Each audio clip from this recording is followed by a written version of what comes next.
오늘 제가 소개할 논문은 싱글 이미지 슈퍼 레졸루션 바이아의 듀얼 인터랙티브 임플리시트 듀얼 네트워크입니다.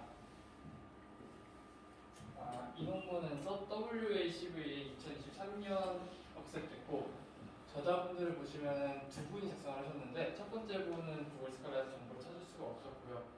두 번째 분은 컴프레션이나 리컨스트럭션, 슈퍼 레졸루션 같은 생성 위주로 활동을 많이 하셨습니다.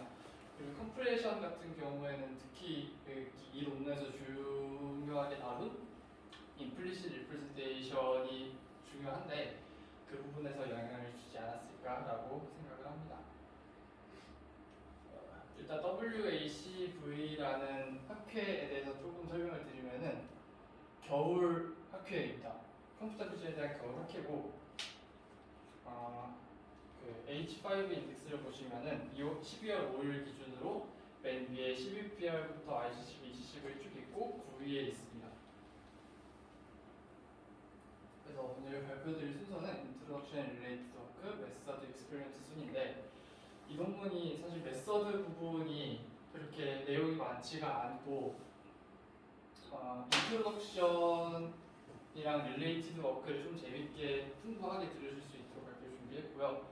그리고 실험 결과까지 말씀드리고 발표를 마치겠습니다. 슈퍼 레졸루션은 다들 아시다시피 로우 레졸루션 이미지를 하이 레졸루션으로 바꾸는 작업을 말합니다. 이걸 왜 해야 되냐라고 얘기를 하면은 일단 제일 간단하게 생각할 수 있는 건 사용자가 보기가 좋아요. 화질이 좋으면 기분이 좋아져요. 글 같은 거를 봤을 때는 좀 더 심각해지는데 레졸루션이 낮으면 읽을 수가 없는데 걔를 높여주면 좀 더 읽을 만한 글자가 나오고요. 이게 의학 분야로 끌고 들어가면 종양이 있는지 없는지 판별하는 데 레졸루션이 굉장히 중요해지기도 합니다. 그리고 좀 우리 분야로 가지고 와 보면은 카메라가 저렴하면 해상도가 낮아지고 저렴한 뒤에 당연히 판매할 때 불리합니다. 그렇게 되는데 이렇게 됐을 때 이거 컴퓨터한테 주면 어떻게 세그멘테이션 할까요? 지금 왼쪽에 차가 대충 있는 것 같고 오른쪽에 하얀색 뭐 트럭 뒷부분 뭐 그런 식으로 대충 있는 것 같은데 이 해상도를 조금만 높여보면은 왼쪽에 차 있고 가운데도 차가 하나 더 있네 그리고 위에 하늘 있고 옆에 나무들인가 보다라고 얘기할 수 있습니다. 근데 이게 사실은 저 오른쪽 건 차가 아니라 벽이었고 나머지 차들도 좀 더 또렷하게 확인을 할 수가 있습니다. 이걸 시메틱 세그멘테이션을 하면 이렇게 나올 텐데 아까 그 로우 레졸루션에서 이렇게 제대로 세그멘테이션을 할 리가 없죠. 그래서 이 분야에서도 저렴한 카메라를 사용을 할 때는 슈퍼 레졸루션이 중요하다고 얘기할 수 있습니다.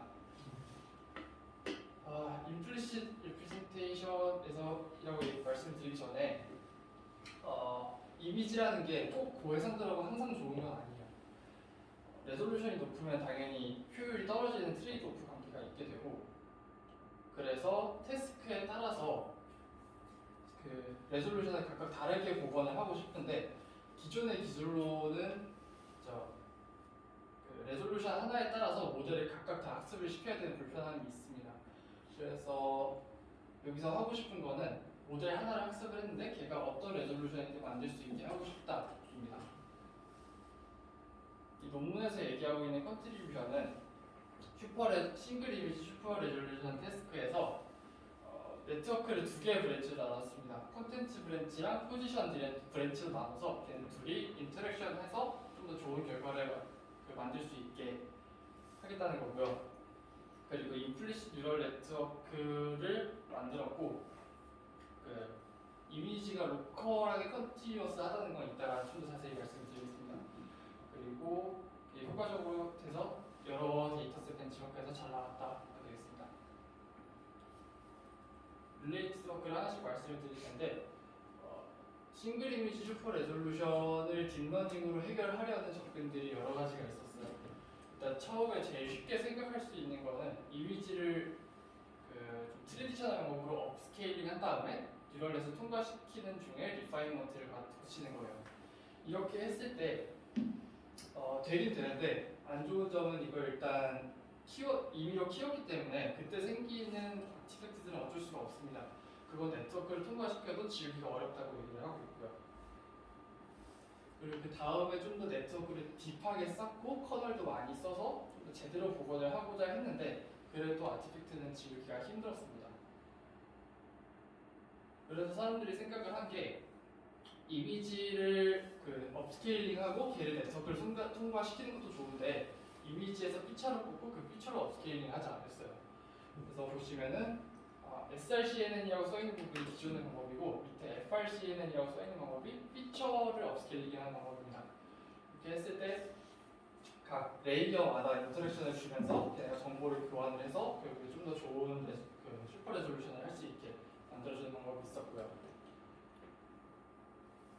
이 부분 같은 경우에는 비슷합니다. 이게 업스케일링 하는 게 한 번에 업스케일링을 빵 해줄 수도 있고 그 중간중간 조금씩 업스케일링을 해줄 수도 있는데 그럴 때마다 뉴럴넷에서 맨날 하는 얘기가 처음에는 좀 좁은 영역을 보다가 나중에 들어갔을 때 넓은 영역을 보는 것처럼 저 레이어마다 필요한 정보가 다르게 되고 걔를 덴스하게 쌓아줬을 때 좀 더 업스케일링이 잘 될 거다라는 얘기를 하고 있었습니다.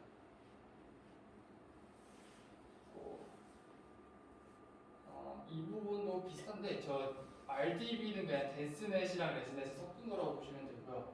대신에 업스케일링을 할 때 픽셀 하나의 색깔을 정하려면 그 주변에 있는 걸 가져와야 되는데 걔네를 어떤 웨이트를 줘서 어떻게 블렌딩을 해줄지를 학습을 시키자라는 아이디어가 있었습니다. 근데 이렇게 해줘도 보시는 것처럼 저 뭐라 해야 되지? 사각형이 많이 보여요. 픽셀들이. 저런 부분들은 어쩔 수가 없게 되고 그걸 해결하려고 나오는 방법이 임플리시트 뉴럴 네트워크인데 이게 처음부터 이미지에 쓰이진 않았고 포인트 클라우드에서 많이 쓰였다고 합니다. 포인트 클라우드에서 어떤 좌표를 주면은 거기에 포인트가 있는지 없는지를 확률적으로 나타내주는 방법이에요. 이때 사용한 방법은 수식을 해석을 해보면은 포인트가 많은 부분은 한 영역에 올랐을 때 그 안에 포인트가 많으면 그 안에 어떤 포인트를 지정을 했을 때 거기에 포인트가 있을 확률이 높아지게 됩니다. 이해되시죠? 네. 이 방법을 이미지에도 가져온 게 다음 부분입니다. 여기에서는 임플리시트 리프레젠테이션을 사용을 했는데 보시면은 아티팩트가 적은 이미지는 좀 더 부드러울 거예요. 아까처럼 계단 현상이 없어지니까. 대신에 너무 부드러우면 그건 블러링 됐다고 얘기를 할 수가 있습니다. 여기는 사이렌이라는 걸 제안을 했는데 거기는 액티베이션 펑션을 피리오딕하게 사용을 해서 피리오딕하게 사용을 했을 때 좀 더 제대로 그 슈퍼 레졸루션을 할 수 있다고 얘기를 했고요. 맨 오른쪽에 빨간 박스가 되어 있는 부분을 보시면은 맨 아래줄이 두 번 미분했을 때 이미지인데 다른 이미지에 비해서 경계가 뚜렷하게 나와 있는 거 볼 수 있고 그 렐루라고 써 있는 부분을 보시면 여기저기 막 빨간색, 파란색이 많은데 그 부분이 PSNR이 낮게 나온 부분이라고 보시면 됩니다. 그리고 그 부분은 그 계단 현상이 발생한 부분이라고 볼 수가 있고요. 그런 용도고요. 그 다음은 이게 LIIF인데 리프라고 읽겠습니다. 이렇게 읽는 게 맞는지 모르겠지만 이 논문에서는 아까 그 포인트의 좌표를 지정을 해줘서 거기에 포인트가 있는지 없는지를 나타냈듯이 픽셀 좌표를 줄 때 거기에 색깔이 있는지 없는지 그러니까 채널마다 색깔이 얼마나 강한지를 표현을 하게 만들었습니다. 그렇게 했을 때 아까 보신 방법보다 좀 더 부드러워진 걸 확인을 할 수가 있고요. 여기서 중요한 게 이미지를 그 기존에는 어떤 뉴럴넷에 RGB 채널을 줬을 때 다른 색깔 R-G, B-B'를 주게 되는 게 기존의 방법이었어요. 근데 여기에서는 RGB랑 좌표를 줬을 때 그 좌표에 해당하는 색깔을 받아오겠다는 게 되는 거예요. 그래서 이미지 펑션이라는 말을 되게 중요하게 보시면 되는데 예를 들어서 139과 73의 저 색깔이고 그 다음 픽셀이 저 색깔이면 그 사이에 있는 색깔은 207이라고 생각하셨으면 리니어 인터폴레이션을 한 거고요. 그걸 좀 더 자연스럽게 학습을 할 수 네트워크 학습을 할 수 있게 해주자는 게 이 논문의 취지입니다. 이제 메서드를 설명을 드릴 건데 일단 미리 말씀드리면 메서드는 정말 별거 없습니다. 일단 이 노란색 부분이 인코더고 까만색 부분이 디코더고 이렇게 두 부분으로 크게 구성을 할 수가 있고요. RDM 플러스 리얼리스트 인터폴레이션이라는 거는 네트워크를 통과시키고 그 피처를 리얼리스트 인터폴레이션으로 인플레이트 해주겠다는 얘기입니다.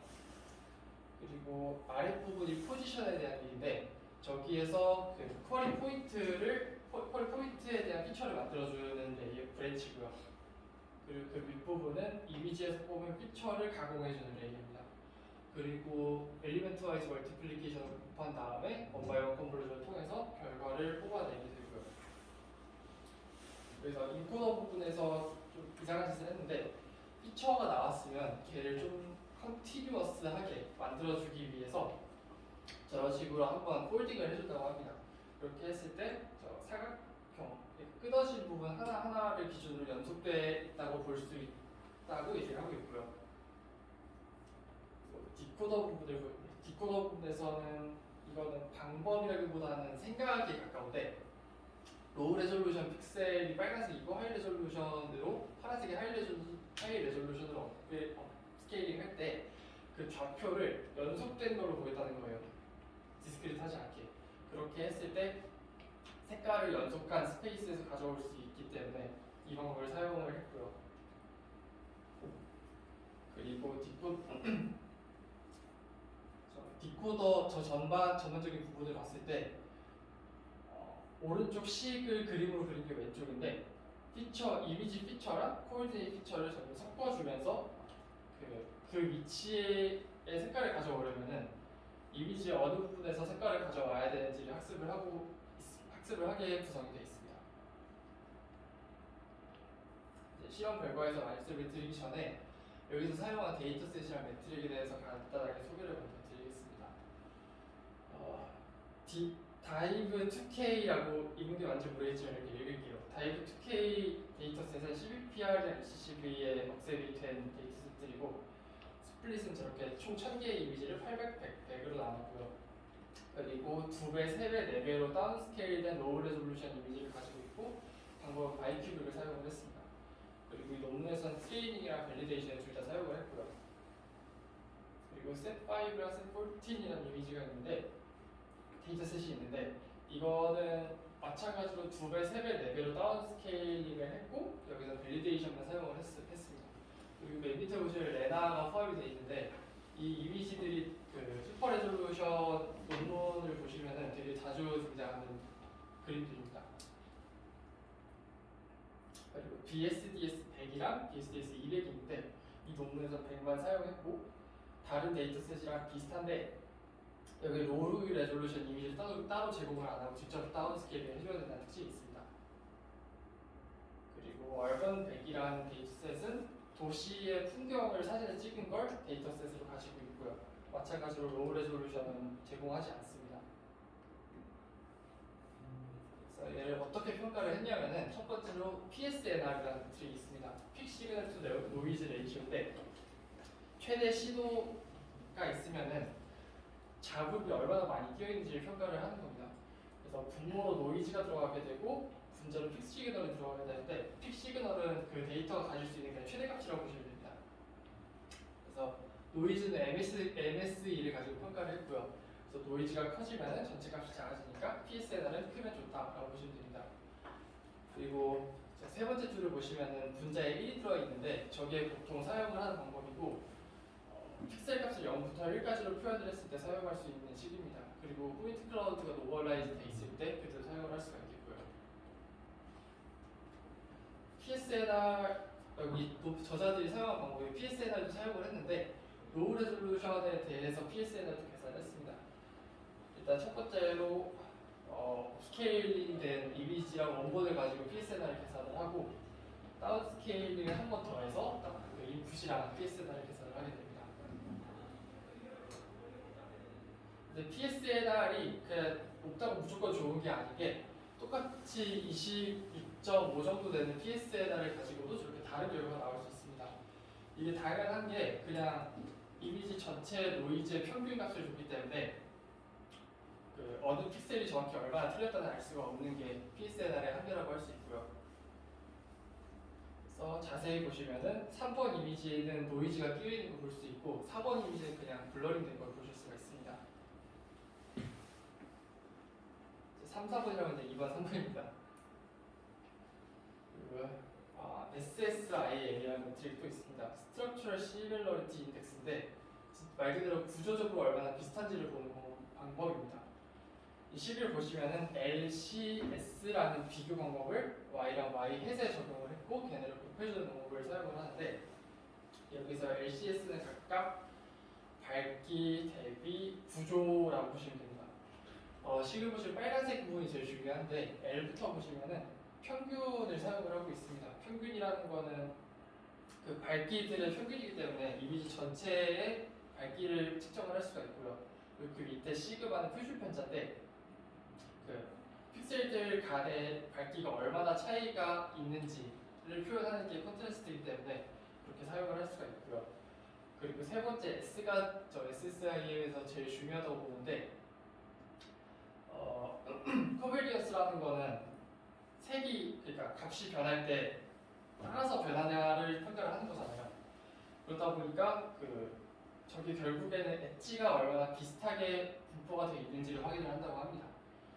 이렇게 저 세 개를 곱해서 정리를 하면은 저렇게 깔끔한 식을 얻을 수가 있고요.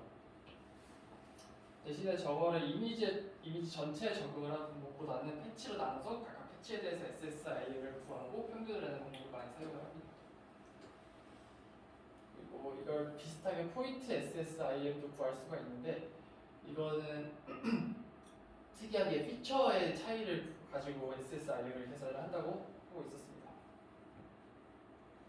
그래서 아까 그 이미지를 보시면 사실은 SSIM까지 높은 게 제일 원본이랑 비슷한 이미지라는 걸 확인을 할 수가 있고요. 그래서 슈퍼 레졸루션 한 결과를 가지고 왔는데 일단은 그러니까 배율이 높은 슈퍼 레졸루션일수록 좋은 성능을 보여준 거를 볼 수가 있고요. 그리고 대부분의 경우에 제일 높은 성능을 얻었다는 걸 확인할 수가 있습니다. 그리고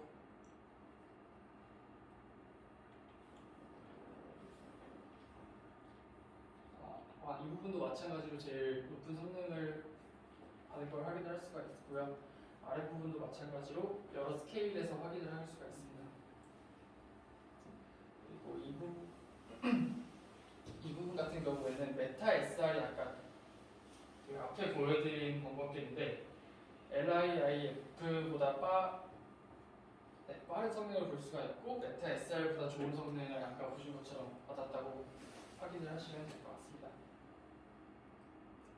그리고 정성적으로 봤을 때는 다른 것들보다 엘리어싱이 덜하고 그 블러링도 덜하다는 걸 확인을 할 수가 있습니다. 이 부분은 두 개의 브랜치가 있는데 그 모델에 모듈레이션 브랜치, 그러니까 이미지 피처에 대한 브랜치랑 포지션에 대한 브랜치 두 개가 있습니다. 그 둘을 어떻게 조작을 했을지에 대한 실험인데요. 먼저 이미지 피처에 대한 브랜치에서 그 피처 두 개를 섞어줘야 되는 식이 있습니다. 그렇게 했을 때 S랑 G를 섞어주는 게 제일 성능이 잘 나왔고 그게 사이너소이드 액티베이션을 활용을 했을 때가 되겠습니다. 그랬을 때 성능이 제일 잘 나오는 걸 확인을 할 수가 있고요. 그리고 포지션 브랜치에서는 이 논문에서 한 가정이 위치에 대한 식을 그러니까 학습을 할 수 있도록 이니셜라이즈 해주는 게 모델한테 도움이 될 거다라는 가정이 있었는데 그냥 포지션을 주는 게 제일 도움이 된다고 얘기를 하고 있었습니다. 네, 이상으로 발표 마치겠습니다.